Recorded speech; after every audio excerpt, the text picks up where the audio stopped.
My crypto and NFT journey has been a huge emotional roller coaster, and today I want to share some stories about that with you. First one being, of course, when I first got started in crypto, and that was when Bitcoin was around $400. This was in 2016. So I first got started in 2016. I remember I was working actually at Goodwill.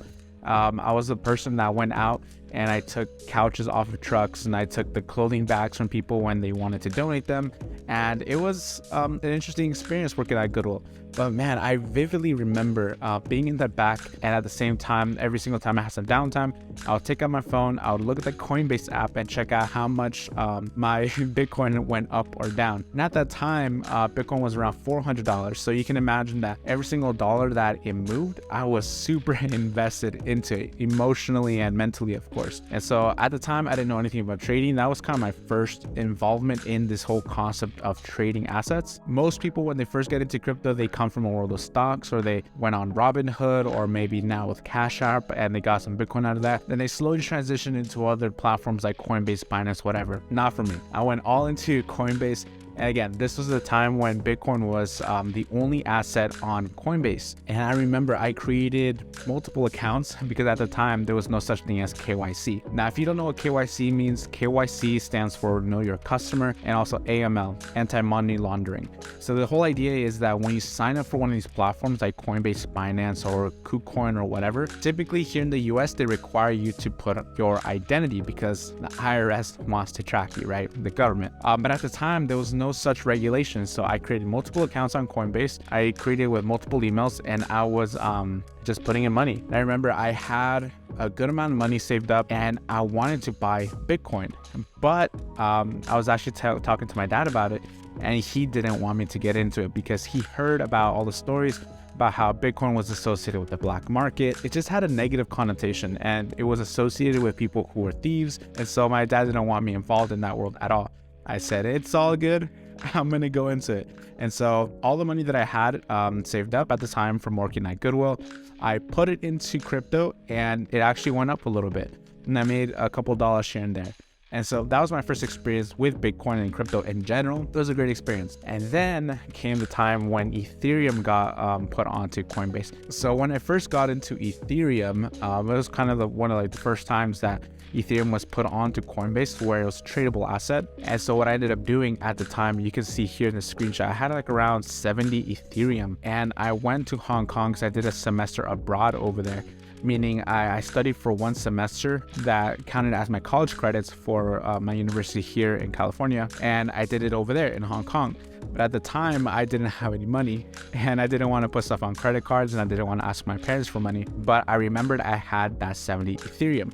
Now, it wasn't worth that much at the time, so I sold those 70 Ethereum to fund a trip to Macau, and that was great. I enjoyed my trip to Macau, but of course, now that I know how much Ethereum has gone up, it definitely would have been a much different story. At the time, of course, like even if you are into crypto right now, there's no saying, although there's people that speculate, people that hope that it increases a lot in the future, there's no saying how high or where crypto is going to be, especially the big coins like Bitcoin, Ethereum, Solana, whatever they are. People hope that it'll go up, but no one really knows. And so at the time, I didn't think that Ethereum was going to go up. I understood a little bit of the technology, and so I hoped that it would go up, but I didn't really fully understand the potential that I had. So of course, I didn't even think about it. I sold my Ethereum, went on my trip to Macau, and then many years later, I still talk about this story about my 70 Ethereum and what could have been. It's been a crazy journey. So aside from buying and holding these assets, one of the things that I tried to do is I tried to start my own crypto project.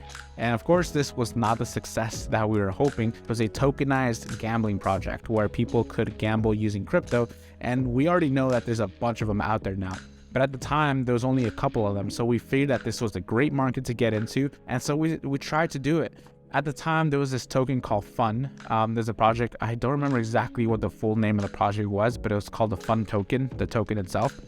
And they had a great concept going. It was going to be a bunch of games, and you can play the games and get rewarded in their token.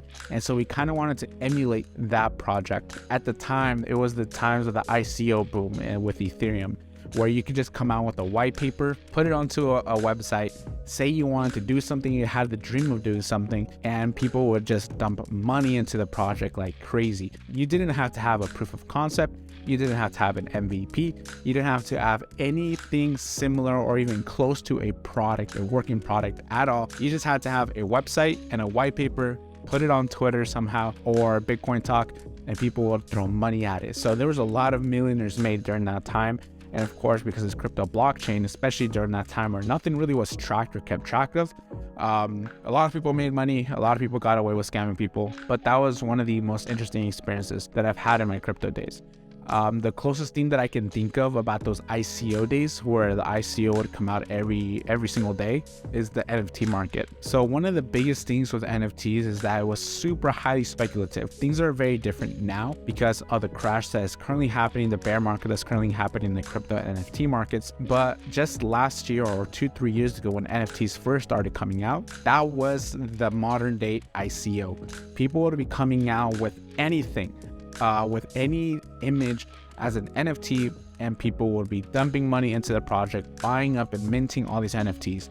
And for a good amount of time, I kind of avoided the scene. I kind of wanted to stick to the crypto because at the time there was still a lot of hype around crypto tokens, and there was a lot more hype with crypto itself than the NFTs. So gradually, of course, I made my way over to NFTs, and of course, I got lucky where my first buy and flip of an NFT was profitable. And so that to me made me think, man, this is doable. This is maybe not easy, but it's a lot simpler than crypto. Of course, at the end of the day, it all comes down to the hype and how much hype the project is able to generate. So the more hype it generates, the more attracting it is for a lot of people who buy these NFTs. So the earlier you get into it, the better it's going to be for you as a flipper. If you go on OpenSea and type in my social media handle, you'll be able to see my transactions. I got into a bunch of projects that were hyped up, but after going through everything that I went through with NFTs, would I go back into it? Probably. But after all the trades, I did not come out profitable. I lost a good amount of money in NFTs. Mainly because I believed in the hype a lot of these projects, similar to the ICO days. Now, this is something that I'm going to be very transparent about because I think it serves as a learning lesson for a lot of people who are first getting into crypto and NFT specifically. The people who make the most money when it comes to these new projects, especially in the NFT world, are basically the people who are the first movers. If you get insider information about a new project that's coming out, that will give you enough information to know that it's going to attract a lot of people into the project and it's going to drive the price up. So if you're one of the people who gets minted or who mints an NFT before all the rest of the crowds come in, it's a surefire way of you getting a successful flip. Now, this is why I've come to the belief that the majority of the people who make a lot of money in NFTs are people who are well networked into the space. They know a lot of big people who are either involved or who know people who are involved in these big projects. So when it comes down to it, if you want to get involved in the NFT space, I highly encourage you to put a lot of your attention and a lot of your energy into networking as much as possible. There's a lot of people in the space, and especially there's a lot of people all over the world. And so you really have to be grinding Discord, grinding Twitter, and doing what you can to either build a community that are going to be doing research that you can either feed off of or connect with people who will give you insider information about a lot of these projects. For me, that is really the only way that I see that NFT flipping can become super profitable. As for crypto, there's a lot of things that are happening in the crypto space every single day, and especially with a lot of these news about regulations and government acceptance of crypto. One of the big notable countries being El Salvador that accepted Bitcoin as legal tender and legal currency of the country. This is big news, not only because it sets a precedent for how governments are going to be seeing cryptocurrency, it basically already started almost like a domino effect, where there's a bunch of other countries that are looking at crypto and seeing what they can do either with crypto itself or with blockchain technology. And that's actually something that I want to point on. Only because people are looking into blockchain technology, only because companies and governments and all these different people are looking into blockchain, it does not necessarily mean that they're going to be looking into crypto. Although sometimes they are used interchangeably and synonymously, they are not the same, and you should be wary of that. But going back to crypto, one of the biggest opportunities that came to me because of my affiliation with crypto was that I got the opportunity to work on 2 startups, being on the marketing side of those startups. And those startups had blockchain technology as their backbone. And of course, they were able to create and mint their own token. But for the time being, after everything that I've been through and everything that I've seen and witnessed, crypto is something that is still very exciting to me and is something that I still have my eye on. It's just not something that I'm actively as involved in anymore. But of course, if the opportunity presents itself, I'm going to jump at it because crypto is amazing. I see it as a great technology when used correctly. And blockchain technology is already, it has been changing a lot of industries. So there's a lot of change to be had and a lot of change happening right now. And hopefully there's an opportunity for us to be a part of that change and to be a participant in creating that change. Those are pretty much the big stories, at least the personal stories that I have when it comes to my experience in crypto and NFTs. What a crazy world crypto is. It attracts a lot of crazy people and a lot of great personalities. And it definitely makes for an interesting space if you're a part of it. And I think if you're an active part of the crypto space, you would agree with me that it definitely attracts a lot of personalities. And I think that's, in a way, that's what makes it fun. But who knows where that's going to take us in the next couple of years, because there's a lot of stuff happening. If I can think of any more crypto and NFT stories that I can share with you guys, then I'll do it. But until then, thank you so much for watching. If you have any questions about anything, about crypto, NFT, blockchain, whatever, by all means, leave it in the comments and we'll talk about it. Thank you so much, everyone. Take care.